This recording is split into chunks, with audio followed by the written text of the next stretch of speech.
Numbers 19.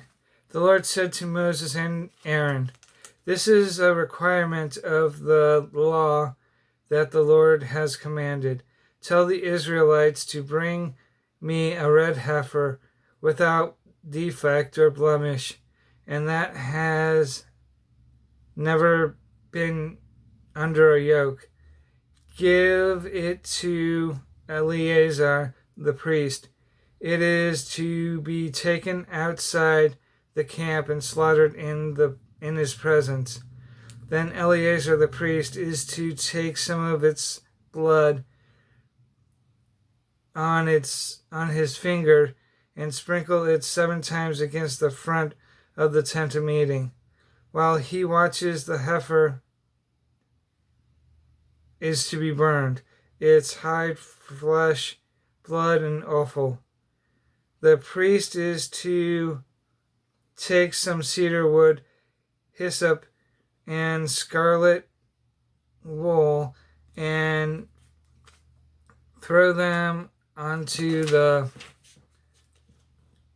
burning heifer. After that, the priest must wash his clothes and bathe himself with water. He may then come into the camp, but he will be ceremonially unclean till evening. The man who burns it must also wash his clothes and bathe them with water, and he too will be unclean till evening. A man who is clean shall gather up the ashes of the heifer and put them in a ceremonially clean place outside the camp. They shall be kept by the Israelite community for use in the water of cleansing. It is for purification from sin. The man who gathers up the ashes of the heifer must also wash his clothes, and he too will be unclean until evening. This will be a lasting ordinance both for the Israelites and for the alien living among them. Whoever touches the dead body of anyone who is unclean for 7 days will be unclean for 7 days. He must purify himself with the water on the 3rd day and on the 7th day. Then he will be clean. But if he does not purify himself on the 3rd day and the 7th day, he will not be clean. Whoever touches the dead body of anyone and fails to purify himself defiles the Lord's tabernacle. That person must be cut off from Israel, because the water of cleansing has not been sprinkled on him. He is unclean. His uncleanness remains on him.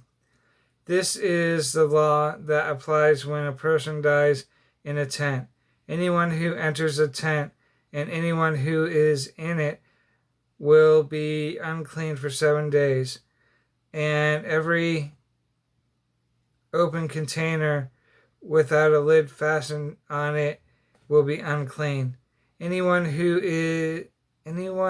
out in the open who touches someone who has been killed with a sword, or someone who has died a natural cause, or anyone who touches a human bone or a grave will be unclean for 7 days.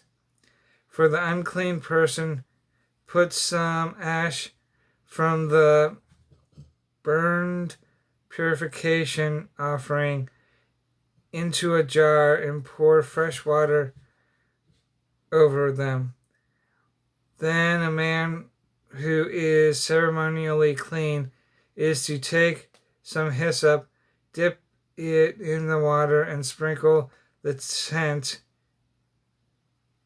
and all the furnishings and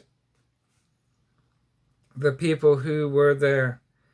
He must also sprinkle anyone who has touched a human bone or a grave, or someone who has been killed,